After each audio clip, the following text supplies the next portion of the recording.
Hitting record. So by the way, I've already hit the record button. I'm gonna say this. I sent the show to somebody yesterday or the day before. And he goes, "Why do you always do the record thing at the beginning? Why don't you just cut that out of the show?" I was like, "Because it's part of the show, dude." Yeah. I hit the record button, and then I talk about it every time before every episode. That is part of the show. As I count down this, we don't start with the clip. Who does that? Right. Oh boy. But yeah. So, anyways, there you go, ladies and gentlemen. You get a little secret special, something extra on the recording today. Anyway, starting the show. Stream the Machine episode 45 on the 21st of February for 10:38 a.m. if you're on the East Coast. Let's do this. Our equipment guys do a great job of breaking the balls in. They also know that how I like the balls, and I tell them how great they are. You know, to me, they're perfect. I don't want anyone touching the balls after that. I don't want anyone rubbing them. When I felt them, they were perfect. I mean, I wouldn't want anyone touching those. I would zip those things up and lock them away. I don't think anybody knew there was an issue with the balls. You know, really till Monday morning, I have no idea what happened with the balls. I'm not squeezing the balls. I think there's a lot of variables with, obviously, Mother Nature and with the balls. Some guys like them round, and some guys like them thin. Some guys like them tacky. Some guys like them brand new. Some guys like old balls. I mean, they're all different. Wow. You're listening to a Fly Science Productions podcast. Welcome to Stream the Machine.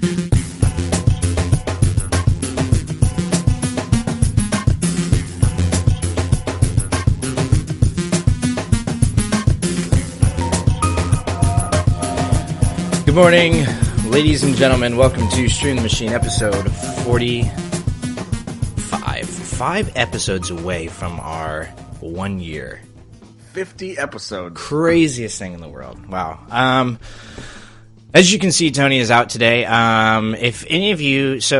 we talked about it after the show last week. I don't know how many people stayed tuned in and watched a little banter at the end, but he actually had some friends from out of town that was coming in today, and he said, you know, I could do the show, but they're going to be here, so I wasn't exactly sure what you wanted to do, and he told us worst case scenario he could be here, and we said, you know what, as long as Ross has got you covered, then go ahead and entertain your guest. We're not gonna make him get on the show when he's got people sleeping, right, 5 feet away from him. So he did make an effort to show up, but we said, you know what, we'll go ahead and we'll have Ross cover you, take it off, and he's getting sick too. I talked to him actually. Before all that, I'm Jake. I'm your host. Welcome to the show. This is Ross Bays. Ross, how you doing today? I'm doing well. I got my giant coffee, which actually, I'm not going to lie, it's hot cocoa because I'm still 12. So I got my hot cocoa, and I'm ready to go. I had some coffee this morning as well, but I always feel guilty. Well, I don't always feel guilty. I feel guilty now because we'll talk about it here in a moment, but I've been trying to eat healthier, and so I have lots of sugar in my coffee normally. Today I opted to go with about half the amount of sugar that I normally do, which is still probably way more sugar than the normal person would use in their coffee. I was told, like, if you're going to drink coffee, just drink it black. And I tried, and I wanted to puke.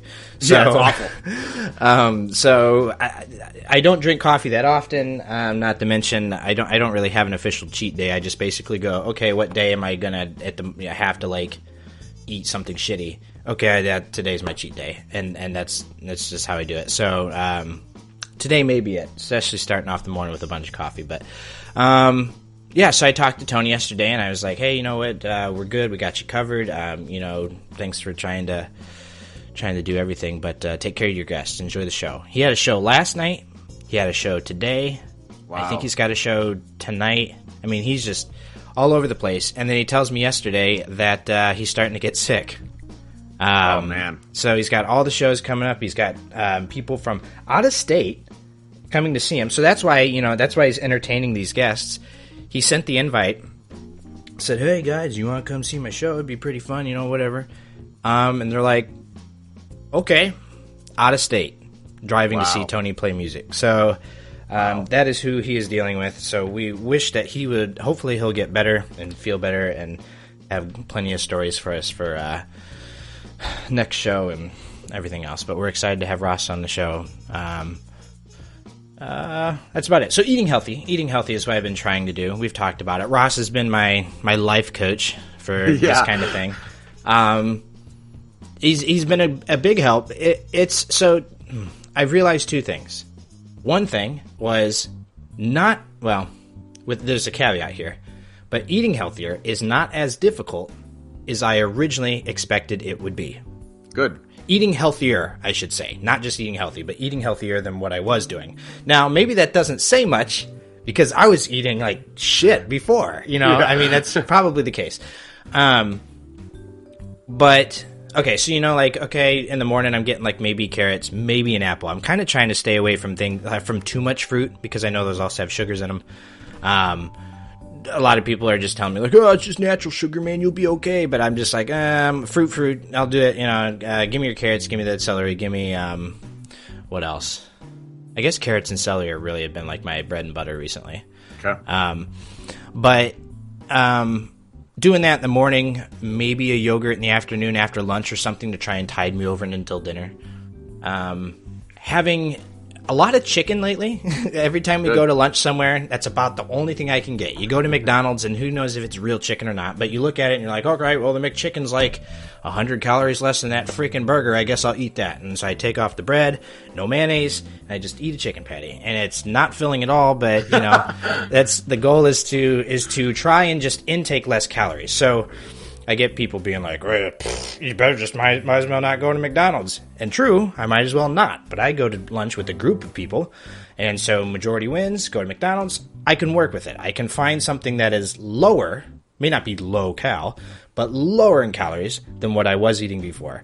Am I going to lose weight as fast as I would if I was going to, somewhere else that had a better thing? No, but it's relative, and as long as I'm eating healthier at this point, I'm okay, because that is progress nonetheless. The biggest hurdle I've had is not wanting to eat a ton of food for dinner. Dinner time, all the time, is when I come home and, usually eat like a ton, just a ton. Like, Rachel will make a box of pasta. She eats like 10% of it. We don't want leftovers, so I have to finish the other 90% of the, and so that part has been the struggle of what can I have for dinner that's not going to be, high in carbs, high in stuff that I don't want, but then also be enough for me to finish. Now, I found yesterday eating a yogurt around, I forgot to eat it because work was so busy yesterday. It was around 4 o'clock, and then I had a small thing of leftovers, I think around maybe like 7 or 8. And I actually found that I wasn't hungry when I got home initially, and that's because I had a yogurt late afternoon. So I don't know if that would be a better strategy for me in order to try and help prevent that night crunch, because usually I'll go to lunch, I'll eat lunch, I don't really have anything in the afternoon, then I come home, and I'm ready to eat a horse.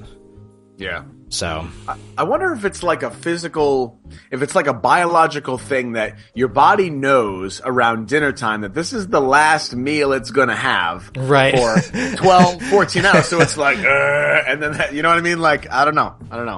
It's intense. And I've already told you this. Another big thing was trying not to eat the 3 hours before going to bed. Yeah. That has also been difficult because I use the analogy. It's kind of like what you just said. Is like now I remember. Oh boy, I think it was like the first night that I tried to make sure that I wasn't eating as much at night, and I'm pretty sure I didn't really make the cut because I thought to myself, okay, done. That would have been good. Dinner's done. I'm set. Well, what time is it? Well, I've only got like an hour or two until I can't eat anything ever again. Ever again. And so then I'm like, better have a second meal, And I'm pretty sure that was the first night, and I just felt so awful with myself at the end of the night because I was like, oh, I'm just a pig. I ate because I can't eat before going to sleep. Yep. But yeah, I don't have that issue at the moment. I was excited last night that I didn't really feel hungry when I came home. So I think what I'm going to try and do is eat a yogurt, not maybe before dinner. The problem with this is yesterday's yogurt I picked up from a gas station, okay? And it's really good. It's better than the yogurt we have at home because of the granola. But I think it's because the granola might have sugar in it. Like a little bit of, because they're like little tiny granola clumps. Like the granola that I have that Rachel got is literally just like oats. It's just oats, and that's it. This is like a little bit of oats, but then these clumps of awesome whatever granola. Chocolate. Yeah, it's and so the calorie. I don't know what's supposed to be in a normal yogurt cup plus granola, but I think the total here with the fruit. I usually throw out the fruit because by the time I put all the granola in there, that's enough. I don't want yogurt, granola, and then a whole cup of fruit in there. Right. So cutting out the fruit, including the fruit, it says the whole thing's supposed to be about 320 calories, which seems kind of high to me, because that's almost like that's like what I aim for almost at lunch. Like when I go to lunch, I aim to try and eat less than 500 calories. And so 320 kind of scares me, but I think it's 320 because of that damn granola. I don't know what's in it, but it's good, and it concerns me. I started buying this Chobani, which has wicked high in protein, and whatever flavor, strawberry I think or we cherry, got that whatever. Too. But I get the granola that has dark chocolate chunks. Oh my gosh! Yeah, so I pick out all the oats, and I have just a bag of chocolate. Oh boy! I don't do that. But what I do is, like, you're right. It might be 250, 300 calories because I will dump as much granola as I can fit into that little cup, and I smush it down in there, and then I mix it up, and then I put more granola. So it's probably like 800 calories, but it tides me over for a good several hours, so it works for me. So yeah, the one at home we have, they said a serving size of however much granola was, to health and back again, resurrecting an old segment here, ladies and gentlemen, in our intro. We'll go ahead and get on with stuff here in a minute, but the granola that I have says like use a half a cup, and that's however many calories it is.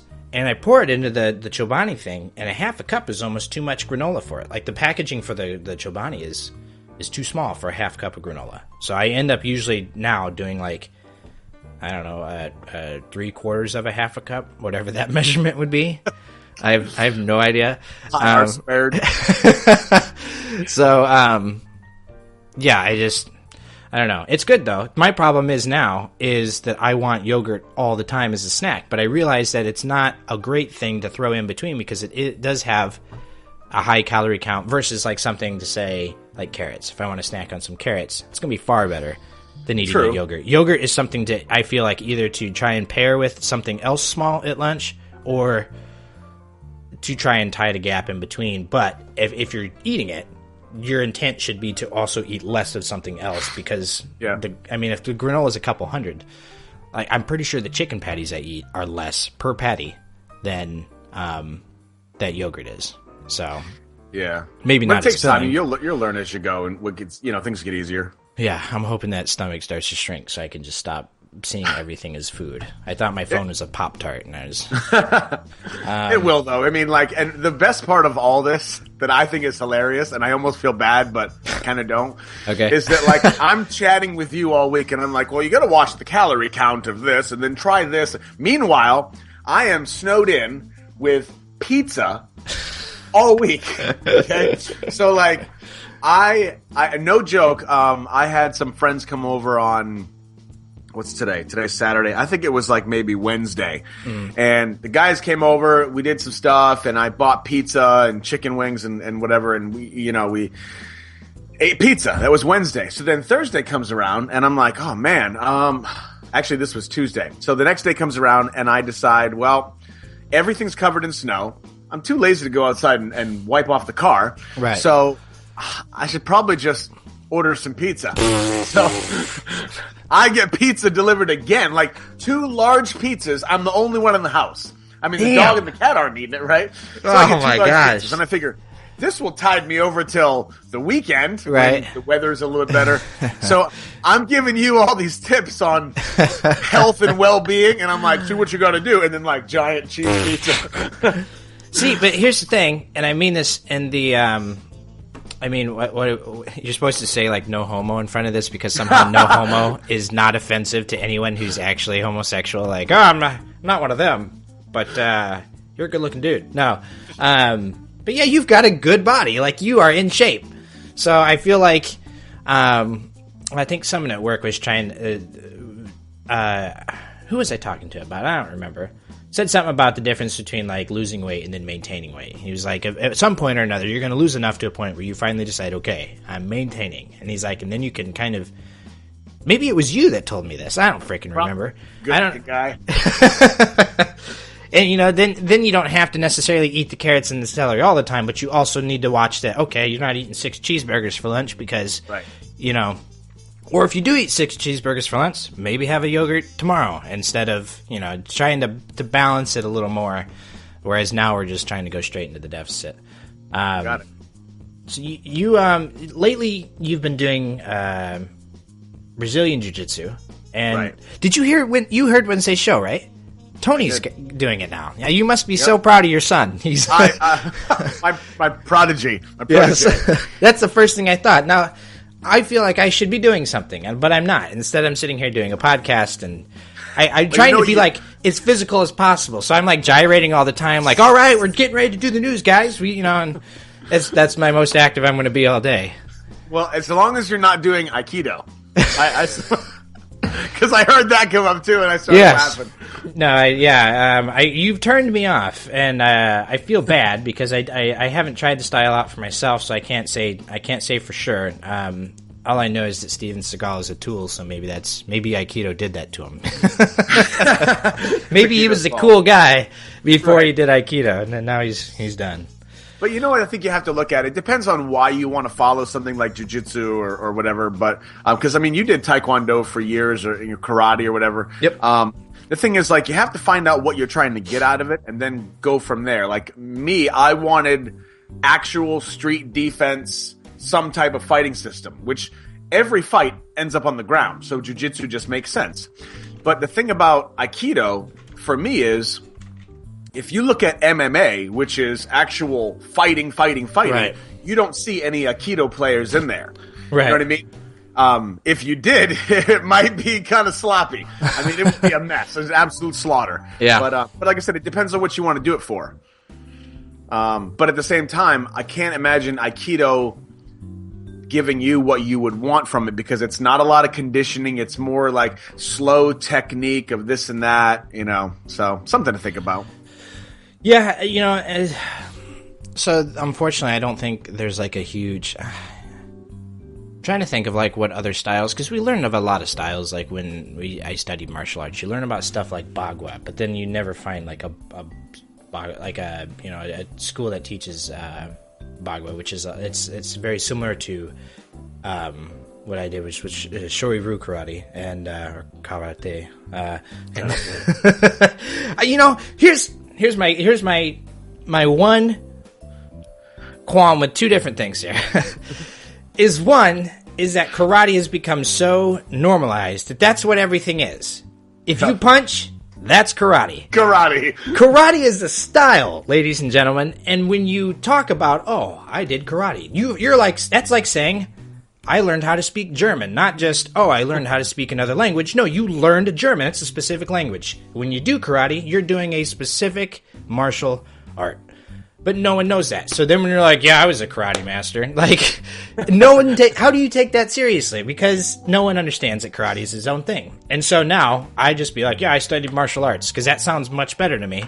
And anyways, so Bagua was always something I wanted to learn, and I mean, there's 1,000 other styles I can't remember, but there's only like a certain few that you can ever find. Taekwondo is big, and just regular karate is big. And then apparently Brazilian Jiu-Jitsu is big, probably because of MMA. I don't know. I just don't know how the variety is out there. I mean, shit, if it wasn't for the fact that I live right by this dojo, I would have never known it was there. There's no signs anywhere. There's no nothing. I'd probably Google something, but I don't know. I would love to find a good... mostly word of mouth. I would love to find a good dojo somewhere to study at, but I don't know. Not to mention, I'm also worried about the freaking monthly fees. It was expensive even by what we were paying for martial arts back in Illinois, and that was like the cheap rate because we got hired on years ago when I was like 7 years old, and then they kept the rate for us or something like that. Wow, nice. Or very similar, at least. If it ever did go up, it didn't go up much.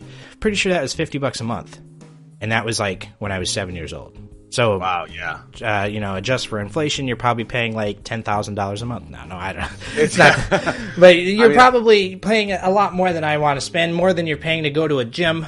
And given, learning self-defense arguably is more important than just lifting weights. But, I don't know. So yeah, I mean, you're looking at about $125 a month for the dojo that I go to. Good. Sweet Jesus. See what I mean? Yeah. Like, there's no way I could swing that. That's like, that's most of my extra spending money is just out the door. I need to get a government job. Teach me how to teach people to shoot. Okay, come on down. I'm just giving it away. Bang, bang, bang, bang. But I'll tell you, I made the mistake of committing to this tournament coming up on March 7th, which I'm not ready for. Let's just call it what it is. How long have you been practicing or been studying or whatever? I have been doing jiu-jitsu now for, I want to say about 5 months, 4 or 5 months. It's not a bad amount. And here, it's not. Okay. But here's the thing. Go ahead, yeah. You have Brazilian Jiu-Jitsu, which is sport. It's on the mat, there's rules, there's like points and stuff. That's the sport.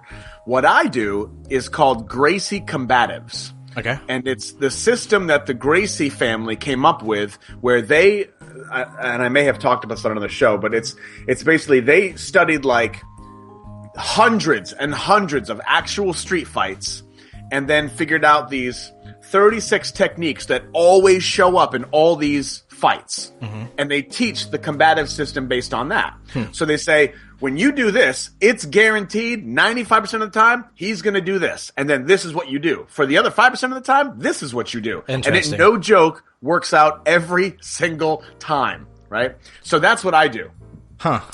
It's for actual street defense. It's not for points. It's for... You're at the movie theater, somebody's being a butthole, and you've got to represent, right? So what I'm worried about is, because I don't understand the point system, I don't understand, like, all the little technical, like, my foot goes here, and then I come over here. Like, I don't know that crap. All I know is, get on top of this guy, and then get his arm, and try to make him do what tap. you have to do. So I'm terrified. But I keep telling myself, you know what? I'm not going to win. And it doesn't matter.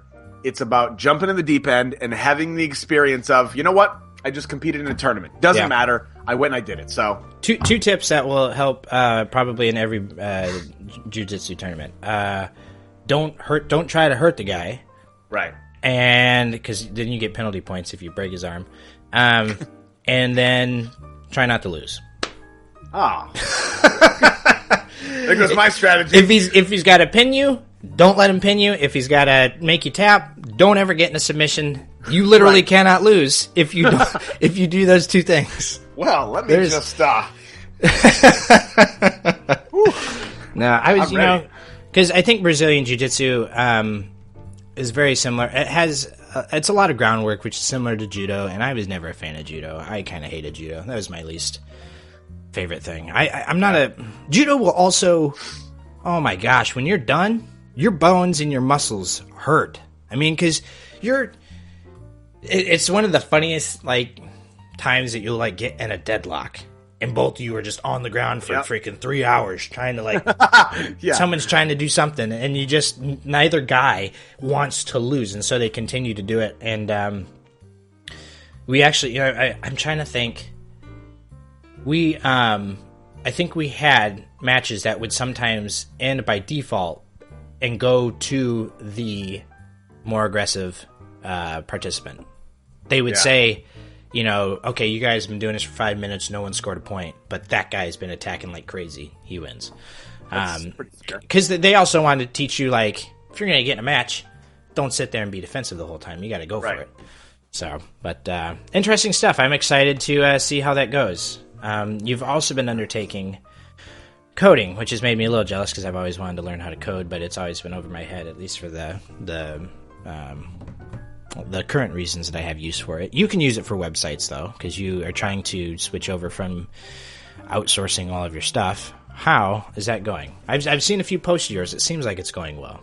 It is going well. It's incredibly difficult, even though I'm in the beginning stages of it, but I enjoy it so much, and I feel like it's a great representation of how I think anyway. Like, I was a kid that grew up with Legos. Like, okay. I wanted to build stuff, and I wanted to manifest things. Coding is just a textual form of that. So I like the idea of saying, I want to do this, and in the virtual world that I live in, I can do that. Sure. But the beauty of it is that one of Annie's colleagues, a guy named Daniel Snipes, introduced me to this website called Code Academy, which is free, interactive, and incredibly wonderful, because I go on there and it's step-by-step, do this, and then I try it out, and it shows me on the screen everything I've done correctly, and it's free, and it's awesome. I've used a little bit of it. I went there when I was trying to learn Ruby, and everyone goes, why the hell do you want to use Ruby for? That's super useless. And the video game program I was using for a while used Ruby. So I was trying to learn how you can modify certain things, and I never learned enough. But it seemed very useful because it's very interactive. It's very, here's this, now do it. And if you don't do it, you can't get past that part. Or, maybe you can force it, but if it'll tell you if you did it or if you didn't, and you just kind of move on and you go step by step. It seemed very useful. I just stopped using it for God knows why. I probably stopped using the program and didn't see much reason to continue with that. I also we talked about this before, or maybe I didn't talk about this with you before the show. I'm having some difficulty getting back on Japanese, but it's because I have a hard time doing personal research, personal learning, because I have questions, I like to question a lot of different things, and so not having a teacher can be very difficult. And you can say, well, you've got a guideline right here, it tells you what to do, and it's like, yeah, but you're just following a book. I want to say, well, wait a second, why does that happen? What other circumstances can I do this? And that's probably why I got out of doing Code Academy, is because it's very useful, but you have to just kind of go with it, and there's no room for, at the moment at least, and especially if you don't have like a mentor for it, someone who knows other things that you can ask them a question about and say, hey, how about this? Yeah, and I love the coding so much, and I feel like I'm really good at it. Well, not good at it because I know nothing, but I understand it. Right. But the thing is, because I'm also introverted, I don't go to a class for it. I do everything myself. Mm-hmm. What I have found to be the best resource on the internet are forums. Okay. So you got to find a forum that if you have questions, just go find a forum that is active, and then start a topic, ask the question that you want, and it's unbelievable how much you will learn from people that are fluent and know it, and it takes away all the speed bumps. I'll have to give it a look. I've had some reservations with forums in the past, but I'll have to take a look and see what I can find. Well, we have a show that we can do today. We've got a show. We have stuff to talk about. I specifically picked today's topics, at least for the news, because I figured you might have some interest in them. I saw it. Whether or not they'll be entertaining, that is yet to be found out. We also have a new addition to our soundboard today, thanks to good old Tom Brady. I don't know if you recognize what that was at the beginning. Did you hear about Deflategate? Oh, yeah, of course. With the deflated balls? Well, luckily, we have this. When I felt them, they were perfect. So, how could... Okay, so it's a supercut. It wasn't like that's what the interview was. It was like a supercut of him just talking about balls the whole time, but how could you not say balls? And that's all he said was balls, balls, balls. Some people like round balls. Some people like long balls. Some people like old balls. Bro, you are really... He should have known that was coming from it. Maybe he wanted to be the next meme, but I was like, damn.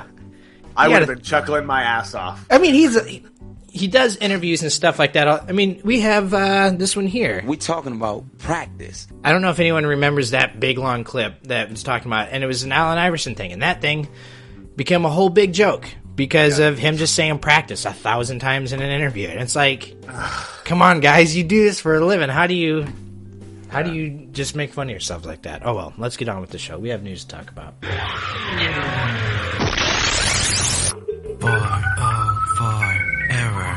Page not found. Alrighty. I don't know who all is listening has played Settlers of Catan. It is a board game, I guess, a tabletop. Everyone just kind of... How would... You know what? Go ahead and you describe it, Ross. You've had more experience with it than I have. I have played it, but only with you. I mean, it's like a... You're just a person who tries to expand their little... What? Ownership of land on the Yeah, on the I'd say thing? it's a territory kind of thing where you're Sure. gathering resources based on, what is it? A roll of the dice? Yeah, roll of the dice. And then numbers come up, and then based on where your territories are, you can gather resources, and then you just use that to expand your own territory. Right. And whoever has... is it whoever has the most or whoever reaches a certain amount first? It's a certain amount of points based on how much territory you have. Okay. And then that decides the winner. So it's a board game. But Yeah. it's good. It's fun. It's probably one of the most common and most popular, I would say. A lot of people... and probably because it's a little older. I imagine it's probably... Oh, wait, let's see here. Really? Only 1996. I would have guessed older than that. Huh. Okay. But yeah, it's one of the big things I've heard for the longest time. I actually thought it was like super nerdy, and it's not. But because when I first originally heard about it, everyone was like, "Oh man, have you played Settlers of Catan yet?" And it was a very like D&D like thing for people to say. It was like, "Oh, I got with my bros and played some Settlers of Catan," and I was just like, nerds. But no, it's really not. Anyone can play it. Rachel's played it, given she's also played nerdy things. But anyways, oops, I didn't even read the article title. Here we are. I'm too excited today. Settlers of Catan movie/TV show may be in the works. How is that possible, you may ask? Producer Gail Katz has secured the film and the television rights to the multiplayer strategy game The Settlers of Catan. According to Deadline, Katz said in a statement, quote, "I have been wanting to see an adaptation of the game for years, ever since my Catan-obsessed college-age kids introduced me to it. The island of Catan is a vivid, visual, exciting, and timeless world with classic themes and moral challenges that resonate today. There's a tremendous opportunity to take what people love about that game and its mythology as a starting point for the narrative." Released in 1996 and created by Klaus Tuber, the game revolves around players racing to settle the fictional uncharted island of Catan, where they must barter and compete with one another. I should have just read this earlier instead of trying to get us to ad-lib what the hell we thought the game was about. Where they must barter and compete with one another for the island's various resources. Each settlement and city on the island moves the player one step closer to winning the game. Settlers of Catan has sold over 22 million board versions worldwide in 50 different countries. What? Okay, never mind. Sorry. I thought I was reading something else, but it was from a different article. So it kind of, the thing that's brought to mind is the first thing for everyone is like, how do you make a board game into a movie? And I feel like maybe with something like Settlers of Catan, it could possibly actually work. They had a Monopoly movie in the works for a while.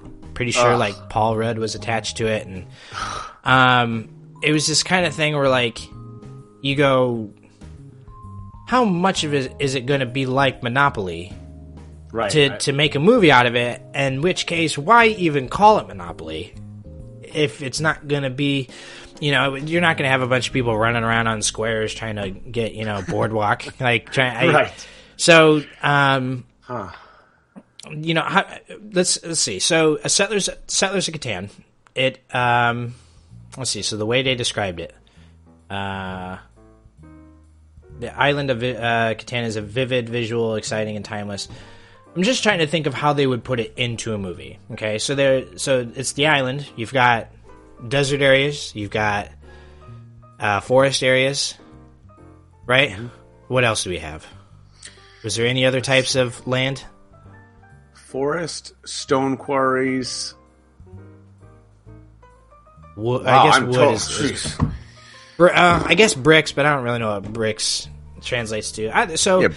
I'm trying to. How would you make this into a film? Everyone competing to get land, or maybe it would just not even compare to the game itself, and maybe it would just be a bunch of settlers coming to an island. I don't know. Maybe some kind of survival adventure. Yeah, it's. I'm always curious about this kind of stuff. Just look at Battleship.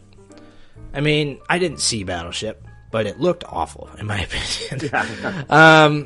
It was, you know, I really wanted Liam Neeson to say in that movie, I don't know if they ever said it, but you sunk my battleship. Or for him to be talking to his navigator, the guy who's like shooting, and then be like, oh, I can't see him, sir. And he'll be like, A1. And just like have him like firing missiles into the black. But yeah, and then halfway through the trailer, they show that aliens come out of the water and in these big spaceships, and now Battleship has aliens. And it's like, aside from the battleship that is present in the film, how does any of this, like the game, why call it Battleship? Call it freaking Seafaring Adventures with Liam Neeson. I don't care. Call it anything other than Battleship, because it just tarnishes that's the reason I didn't see it. Just because it was Battleship, and I'm like, that's a stupid premise. Nope, not going to do it. If it was called something else, you know, marine alien, I don't know. But if it was called something else, I would have been like, okay, maybe. But when you call it Battleship and then try to make it into something else, I just feel like you're trying to cash in, and I have no interest in seeing it. And so it's something like this. It's a bummer, because I'm like, you know, I don't know. I'm not really sold on the whole board games as movies or TVs. Yeah, I don't know how that's going to work. Shows. I can't think of anything. Has there been a board game that's been a successful movie or anything like that? Not Battleship. Trying to think what else even exists. Is there ever a movie based on Trouble or Sorry with a big popper in the middle and you hit the dice and maybe Mousetrap with Ratatouille or I don't know. See, and that could work. You could probably fit that in. Oh gee, I don't even know. Risk. That's like every war movie ever. Yeah, true. That doesn't really count. So, yeah, good luck with that, Settlers of Catan people. On a much more likely to be successful film. Oh, yeah. The Warcraft movie director defends its use of CGI. Which, first of all, before I start the article, I'm kind of surprised this is actually an article. Yeah. Really? We're going to criticize a fantasy film on its use of CGI? It's a fantasy film, folks. You realize what that means, right? There's going to be shit in there that's not real. So how are we supposed to... unless everything's animatronic, you know, you have your orcs walking up and they're like, hello, guys, I got you know, and I mean, I don't understand how you're supposed to do it without CGI. So let's go ahead and read this here. Warcraft director Duncan Jones, which, if no one knows who Duncan Jones is, he did, I'm going to look it up. He did Moon. Did you ever see Moon? No. That was a pretty good film. It was with Sam Rockwell, about a guy who goes to, well, I can't really say much about it without revealing spoilers. So anyways, he goes to the moon and crazy shit happens. But it's like it's a really sort of like soft drama sort of. Most of the movie deals with his sort of like loneliness on the moon and stuff, and then there's a twist and everything, and it's not crazy, but it's a very good film. And then Source Code. Did you ever see Source Code? Really good. One of my favorite movies. Like that, it's not better than John Wick. It's not better than The Matrix, but it's very, very good. I highly recommend it. With Jake Gyllenhaal, about him being someone who basically is being sent back into someone's memories at this terrorist attack to try and figure out who the terrorist was by reliving somebody's memories. It's a weird sort of like, how could this really happen type of thing, but very good. So the guy has shown that he's very adept at writing, at doing very interesting and successful films. I think those might be the only two he's done, actually. He did a short film in 2003, but Moon, and he won tons of awards for Moon. And then Source Code was in the 90s on Rotten Tomatoes for reviews. Wow. So far, his films, both of them, have only two, but he have proven to be very successful. Also, apparently, his dad is David Bowie. Oh, well, so that's a win. He's got that going for him. I hope David Bowie makes a cameo in the film. I don't know which character he would play. Hopefully, like Grom Hillscream or somebody. Just David Bowie. He'll be like a blood elf. He totally would be.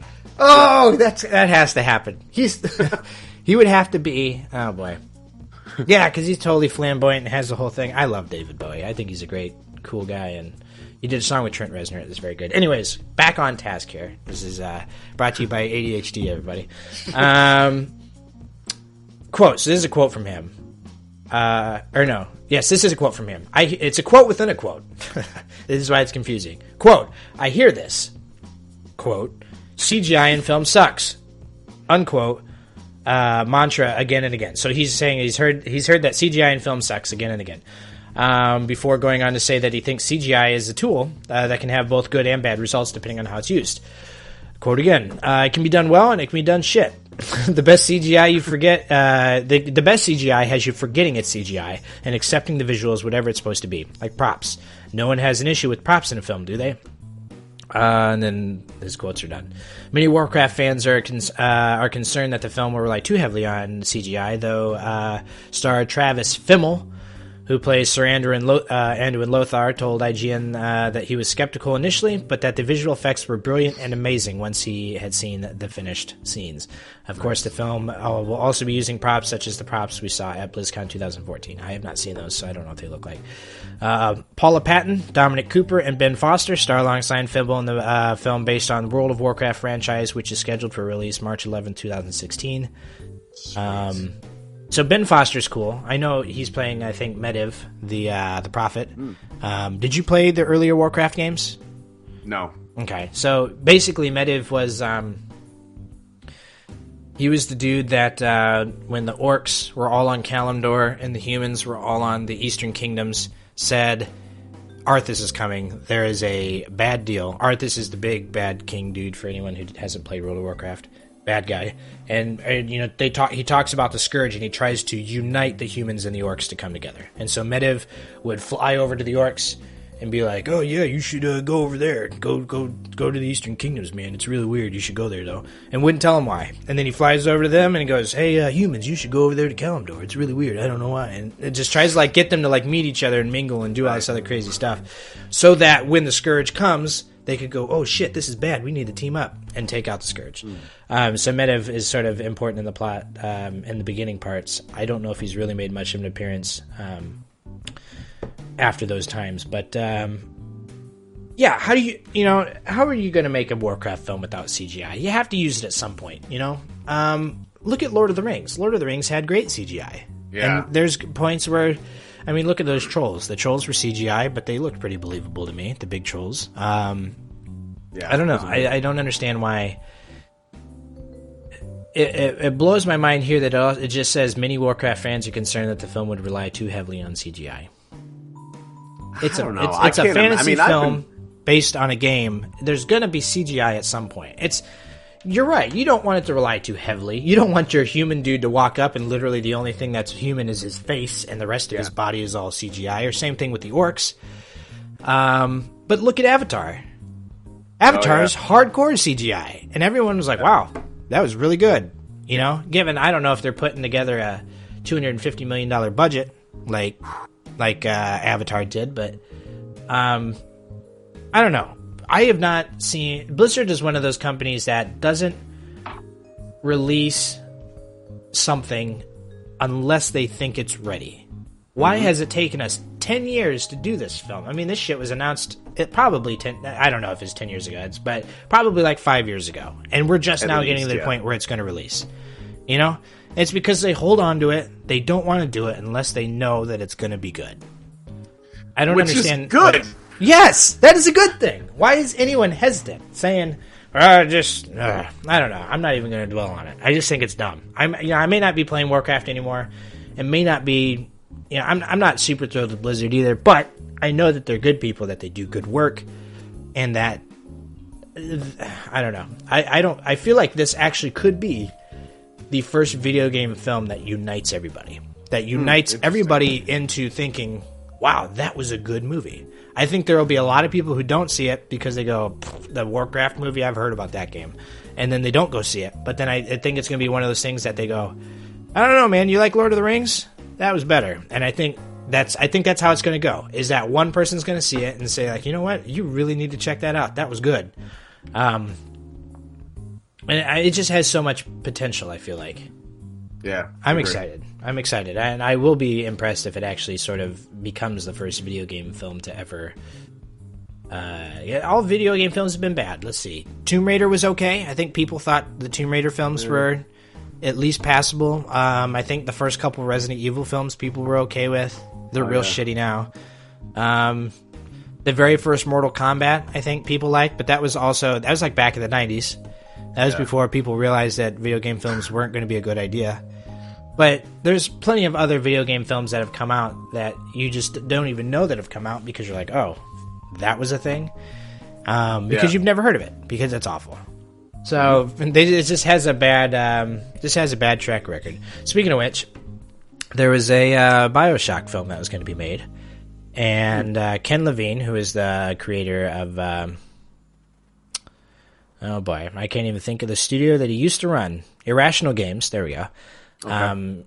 Great, very visionary, great dude. Very smart, very talented, very Steve Jobs of his area. He had the vision for that studio, and he was like the head guy, and then everyone would sort of enact his will.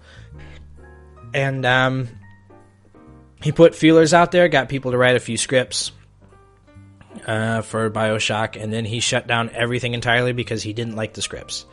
And he said, rather than make money off of a film and tarnish my franchise, I would rather not do a film at all.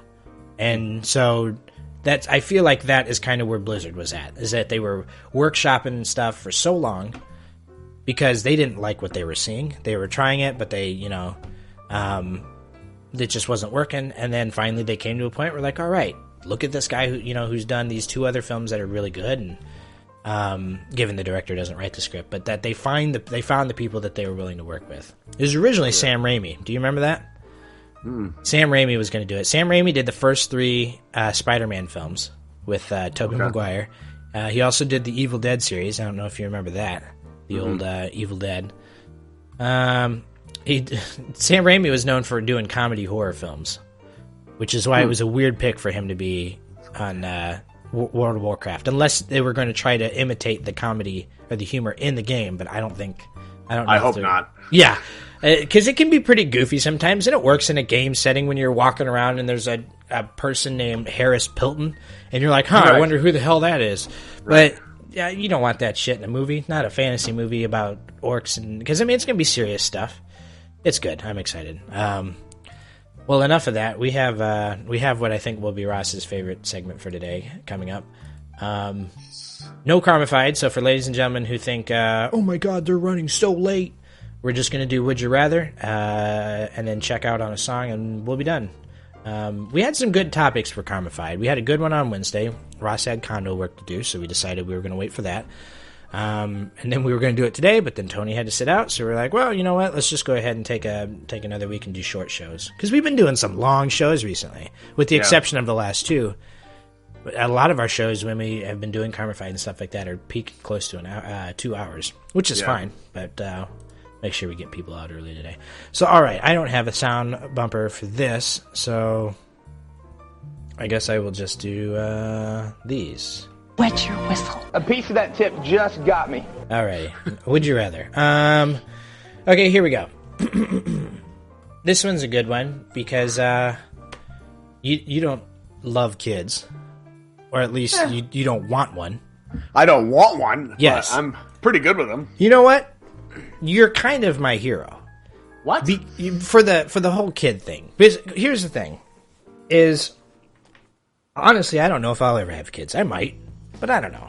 Rachel and I have talked about, like, oh, yeah, never seriously, because we're not at that point to really talk about it seriously. But we've talked about, well, that's a lot of money, and that's a lot of commitment, and you pretty much put your lives on hold at that point. Until that, for the next 18 years, hopefully. Because, it's going to go up. But you're hoping that kid becomes self-sufficient, like, at least like Rachel. Rachel was a self-sufficient kid. She paid for all of her college. She paid for her car. She paid for everything, We hope that you would produce somebody like that, but it probably won't happen. You're probably going to produce somebody like me, who rides off their parents as long as they can. And so we've talked about it, and you're my hero because you guys have said you skirted like the mainstream. You've said, nah, I may be whatever age I am, but I don't give a shit. I like doing my own thing. I like doing what I want to do we like doing what we want to do. We like doing these things together. We like, Ross and Annie like Ross and Annie, and that you've chosen to do what you do. And I'm glad and I'm impressed, and I find that to be very, what's the word? Very sort of bold, because I feel like you get to a point where people like look at it almost in a bad way. They're like, "What? You're 35 and you don't have kids?" And you're like, "Oh, you would be amazed at the things that we've heard to our face. Right? People don't mean it to be a certain way." Sure. For instance, I've been married to Annie for 11 years now. Okay. And I had a woman say to me, "Oh, so when are you guys going to pump out some kids?" And I was like, God. "We're not. We don't want any." And she goes, "Well, wait, you're married, but you're not going to have kids?" And I was like, "Yeah." She goes, "What's the point?" What? What? What's the point? Oh my gosh. That's, for some people, that's cool. If you want to get married and your thing is to have a kid, and you look as it like a trio thing, the parents and the kid. That's why we got married, because I love him and I want a kid to love. But that's crazy to me. Anyways, back to the topic here. Would you rather babysit 5 screaming children for $20? I'm going to say that this is for... What do you think? Okay, so for you're babysitting a child, what do you think is a long enough time for $20? An hour? 2 hours? Okay. $20 for 5 kids? Okay, so here, I'll just... Yeah, okay, so we'll say... It's 8 hours. 8 hours? You really think so? Is that what you would normally pay someone? Like, oh God, no. Right. So I'm trying to think of like what is a reasonable time. Let's say an hour or 2, I guess. Babysitting 5 screaming kids for $20 for an hour or 2, or babysitting 1 nice child, quiet. Okay, so the kind of child that you just kind of like mess with, and then that's it. They don't make noises, for $3 for that same amount of time. You have 2 options. That the family goes, well, we've got 6 kids. This one doesn't get along with the rest because he's super quiet and these guys are all rowdy. You can have the rowdy ones. We'll pay you $20, but they're screaming kids. Okay. And then the other one, he goes, or we'll give these guys our other friends, and you can have the nice child, because what they can do apparently is hold all their 5 kids in one hand and put their other kid in the other. Right. Like, here you go, you can have this one. We'll take these. Yeah, I'll just take these and put them in the refrigerator. Well, I mean, based on the question, I'm going to say that, I mean, obviously, I'm 34 years old. I don't care about $3 versus $20, but I will say, if we're talking about the ratio of like awful hard work for money, for a good amount of money, miserable for a greater reward, that's the route that I would go. You would go, okay.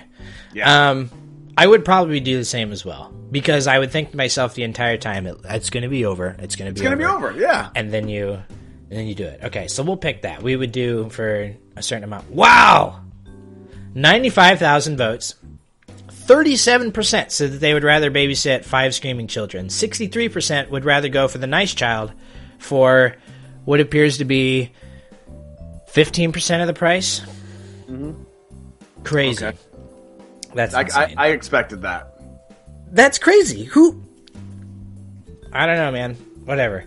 I would figure out how to channel those kids. They want to be running around and screaming? Cool. We're all about to do LARPing. We're all going to live action roleplay and do something fun at least. If you're going to be yelling and screaming, let's at least pretend we're wizards or something and have some fun with it. So you said channel them? I thought you meant like channel them into the basement and then there's the door behind candy down there, guys. Go! Right. Shut the door. All right, let's see here. Well, this one's like, I'm not going to choose this one. Never mind. I won't even go into it. It was about, never mind. I'm not going to even mention it just because. Let's see. Okay, here we go. I think I've asked something similar like this on the show. Something similar. I don't know if it's exactly the same, but I always have asked the Tony, so I'll ask you anyways. Would you rather move every 6 months, including internationally, so anywhere around the world, but you move every 6 months, or live in the same place for all of your life? I'll absolutely live in the same place my whole life. Okay. It doesn't give any kind of stipulation for, like, quality of house if you can just own what you want, so I can't really qualify that any better than it's been stated. So I guess it's just a house you like versus a place you like also, but you move every 6 months, so you're always trying to constantly find. Yeah, you'd never be settled in, and then plus, like, let's say you find a place and you're happy. 6 months later, you end up in the Republic of Congo. Yeah. So, who wants to do that? Yeah. I guess I would go with the same. As long as I get to choose not to, like, live next to bars, which is what I do now. All right, live in the same place. 90,000 votes. It is 45% said that they would rather move every 6 months. Wow, that's close. 55% said that they would rather find one place and settle down. Some of these are really dumb and weird.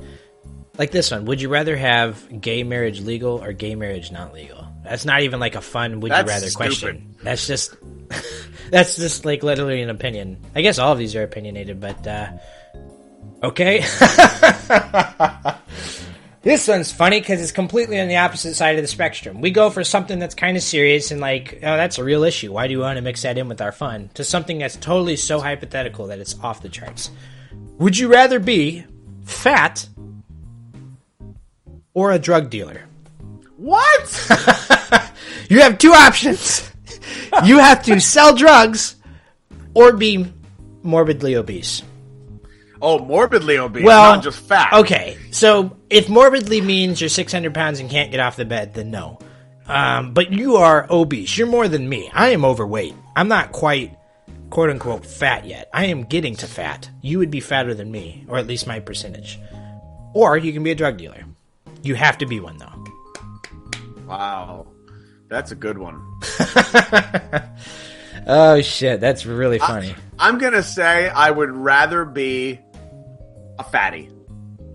Because then I'd say, well, you know what? I'm already fat. Let's have some pizza. And I wouldn't sweat. True. If I was a drug dealer, I'd be worried about getting arrested all the damn time. Yeah, but you'd be super skinny from all that meth. Great. I did see, so a little side note here. A listener of the show just sent me my friend Sarah from high school sent me a message. Clue was a fairly successful movie based on a board game. Good one, Sarah. That is a great one. Wow, the Metacritic score looks like it's really low. It's 7.3 out of 10 on IMDb. I don't really go on IMDb. I usually am like a Rotten Tomatoes guy. Let's see where Clue stands on Rotten Tomatoes. I remember liking Clue. Maybe I just remember... How do you spell tomatoes?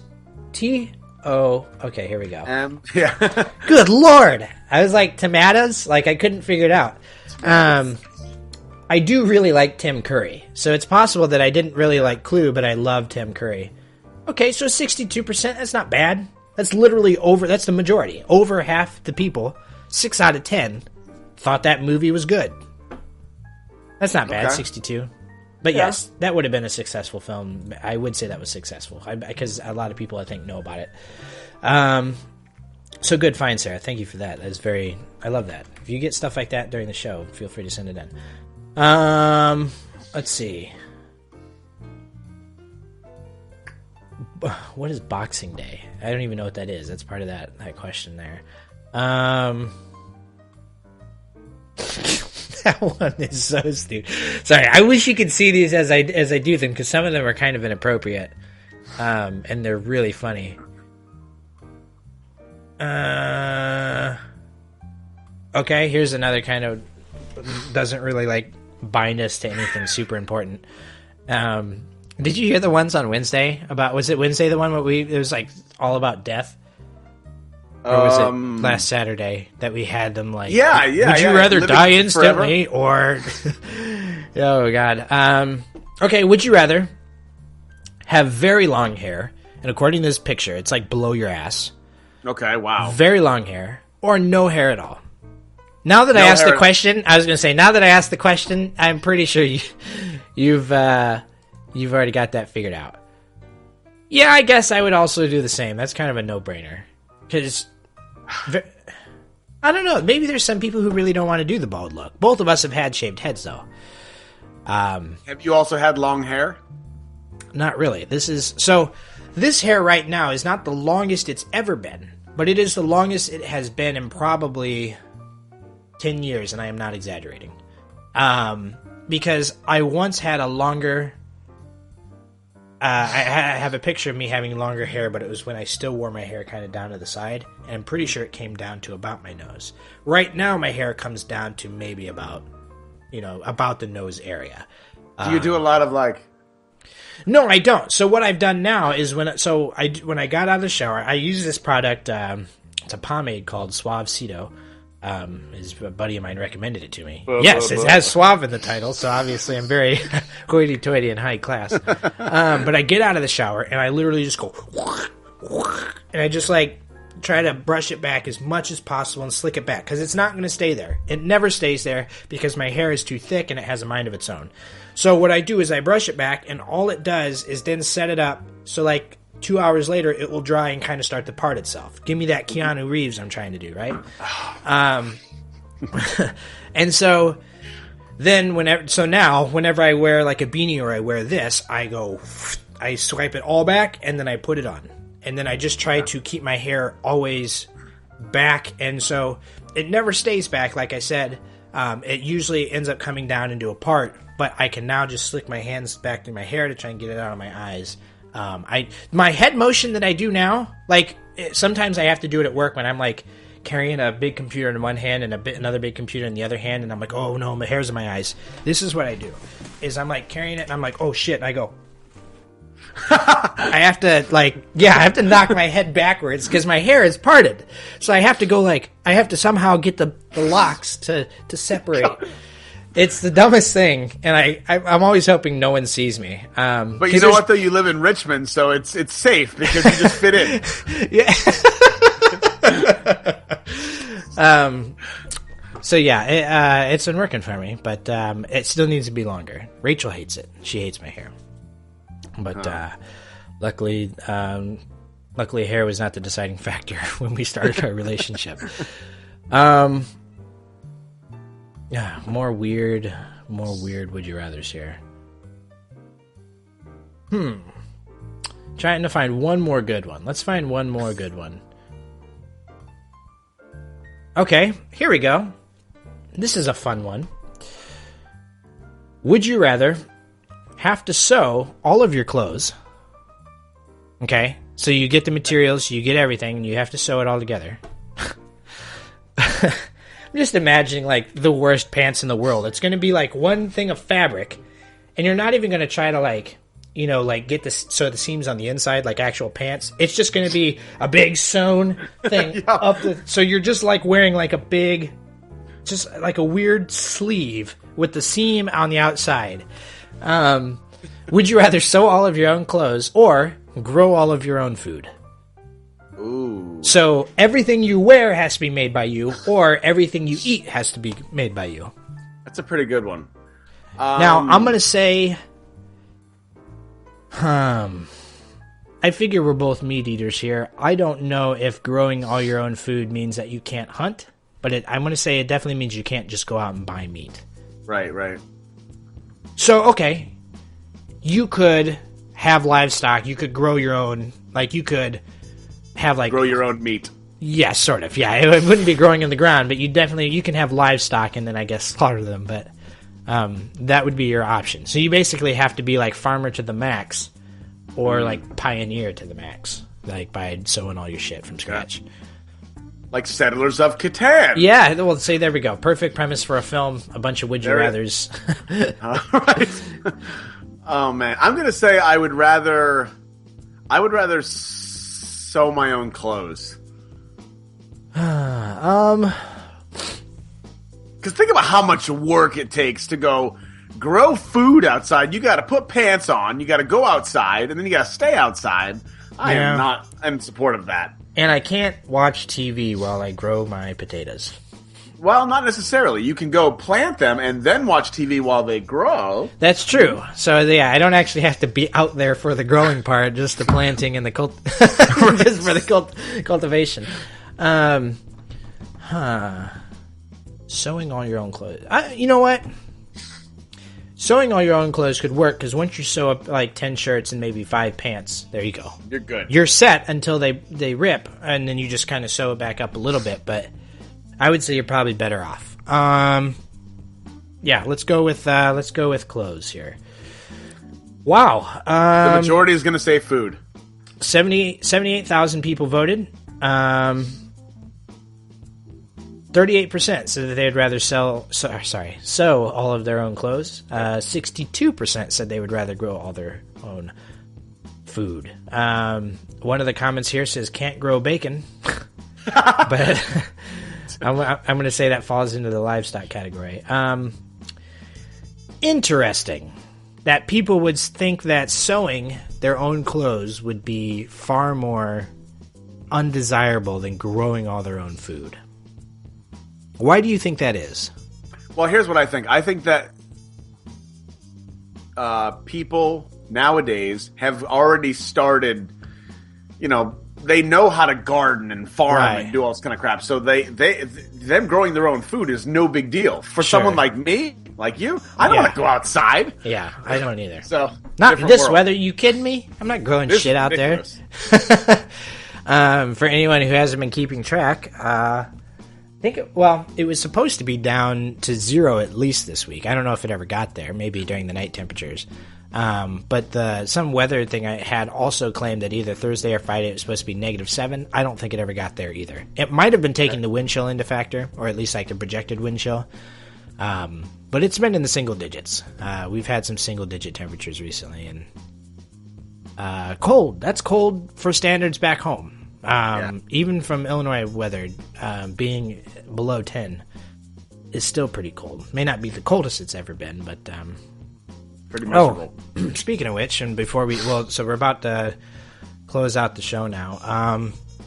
Just wanted to say rest in peace to that Harris guy. That was the one of the executive producers on Parks and Recreation. They found that he had overdosed, and I don't know if I didn't read too much further into it, because it's kind of morbid, and I don't really like to call it being naive, but I didn't really want to dwell on it and focus on it too much. But they had found that he had overdosed, and I don't know what kind of medication it was, or if it was an actual drug or something.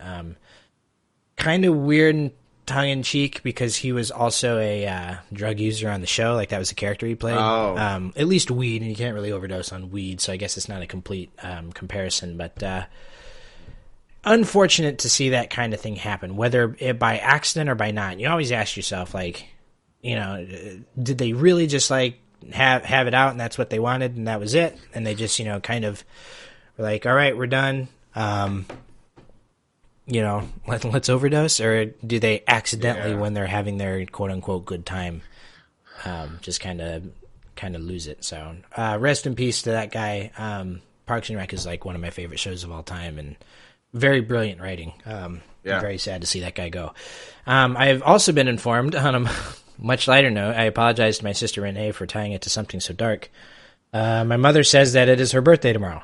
So Renee, I don't think you listen to the show, but if you ever happen to, or if Mom makes you listen just for this shout out, happy birthday tomorrow.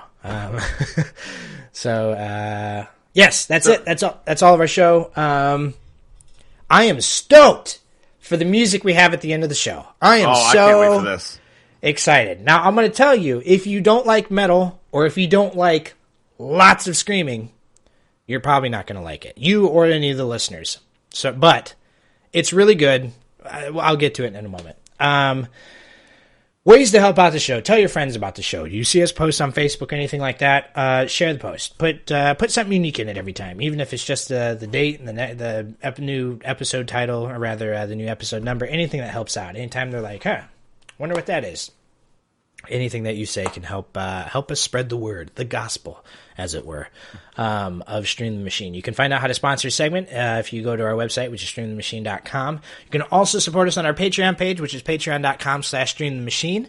It does ask for donations, so you don't even have to donate. You can just become a supporter, basically saying, you know what, I really like these guys, I want to support their product, and it really helps us out. Email in your music. Today we've got great music to play. If you know people that have music, if you have music yourself, send it in to us, streamthemachine@gmail.com. I will play it as soon as I can. Probably if you sent in something this week, it would be playing next week's show, because I don't have this big queue of stuff people send in. I have a few artists that will, every month or so, if they get a new track, they'll send it to me, and that's Chose Mac and DJ YRS Jersey. They've been on the show like 1,000 times, and it's because they've put me on their mailing list, and I love it. I love getting new stuff every so often, and I would love to have that from other artists as well. You can follow us on Twitter. I am at Redefined Jack. You were at Real Ross Bays, correct? Or yes. Is it the Real Ross Bays or just Real Ross Bays? Real just Ross Real Bays. Ross Bays. That is Ross. You can find him there. You can find the show at STM Podcast. There you can find out when the show is going live, hopefully. If not, you can at least find out when the show gets posted on YouTube and on the website. Website, again, is streamthemachine.com. Go there to listen to past episodes. You're thinking to yourself, you know what? I started listening to Stream the Machine, and they're coming up for their 1 year. Maybe I should catch up. You can go check out the archive. Specifically, check out our 10th episode. That was our big one then. And we are going to try to outdo that one for the 50th one here. I've been working on trying to. I'm in the point now where I'm starting to say to myself, okay, I need to start planning for episode 50. I have ideas, but I haven't set anything down. I actually need to write something up, though. I'm going to write it up. I'm going to sit down and I'm going to try and schedule everything. I have a couple of people I've talked to about maybe making an appearance. And I need to get more of those in stone, but I'm excited. We have some good ideas. If you have any ideas that you're like, you know what, I really like this the one time you did it on the show, why don't you guys do that for the 10th or for the 50th episode? Send it to me on Facebook, send it to me somewhere, email it into the show. We'll gladly take your suggestions. All right, well, that's it. I have on here that I'm supposed to thank Tony for being a great co-host, because I forgot to change it. I'm not going to do that because Tony wasn't here today. Tony, you're an awful co-host. No, I hope he's getting well or better. I hope he doesn't feel sick too much longer, and I hope that his shows are going awesome and that his guests love the show. Ross, thank you for filling in. I was glad to always a pleasure have you on the show and change things up a little bit. Always is nice to have a small change. Next Saturday, we shouldn't have any kind of week show this week. We're all caught up. Will be episode 46, only 4 episodes away from our big 50 and our 1 year anniversary. Now, for our music, I have something that I wanted to play that is okay, so I'll explain the music first here. So I was watching a short film the other day. I guess I could just call it a short film. If it's a short film, then it's much shorter than a short film would be. I was watching a short film based on a video game just out of interest. And I usually don't like these things. I usually don't like fan-made video game things. And the short film itself was okay. But at the end of the credits, they started playing the song, just going heavy into it and good guitar riffing and all this other stuff. And it really fit the vibe. And I was like, damn, that is awesome. And so I went and I looked it up and I found the song. Yesterday I listened to all 3 albums from this band and I was like, holy shit, these guys are great. This is amazing music. I love it. It is a band called Fit for a King. They are a Christian metal band. Basically, and so a lot of people will be like, Christian metal, how does that even work? If you do metal, don't you like sign a deal with Satan? And it's like, well, no, not really. It just means that your lyrics. So, and it's interesting actually. Christian metal is a very fascinating subgenre because it's interesting to see how they appeal to metal fans, and then how they also appeal to the Christian genre.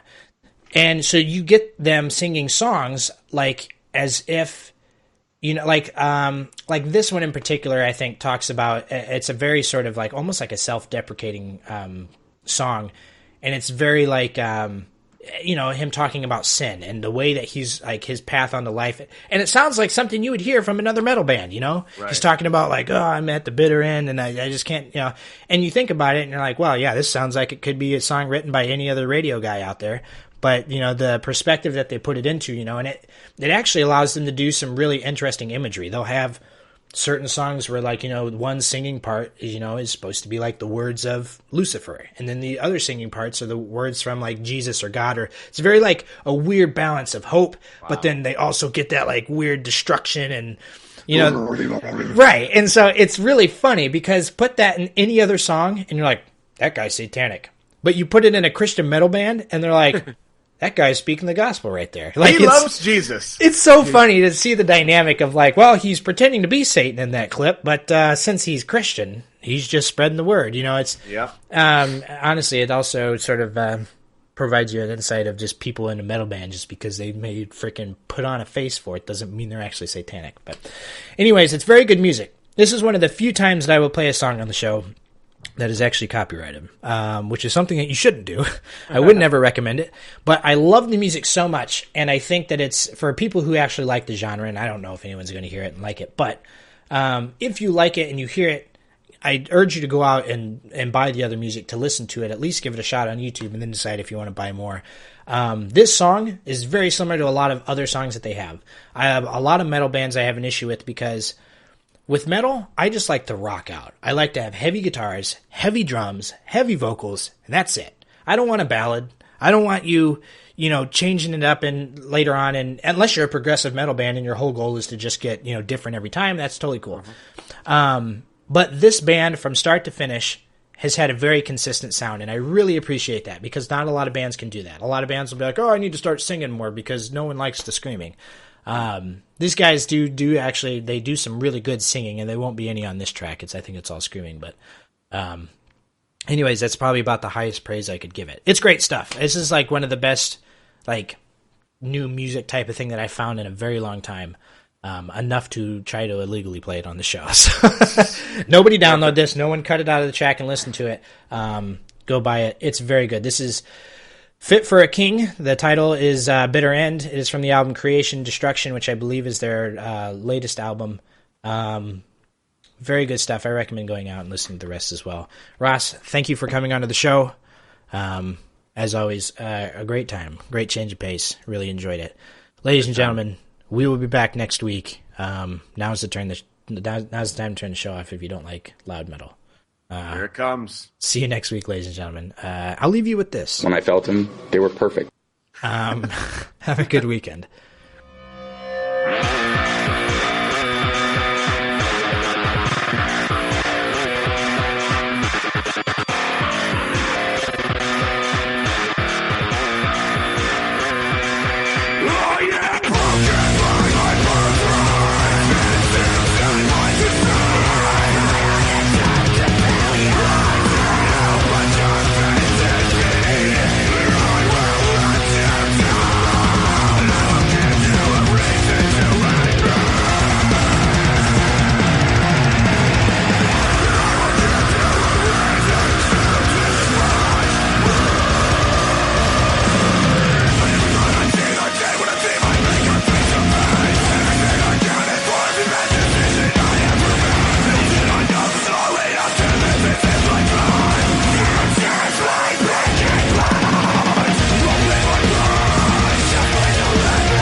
Can't have sex with bones.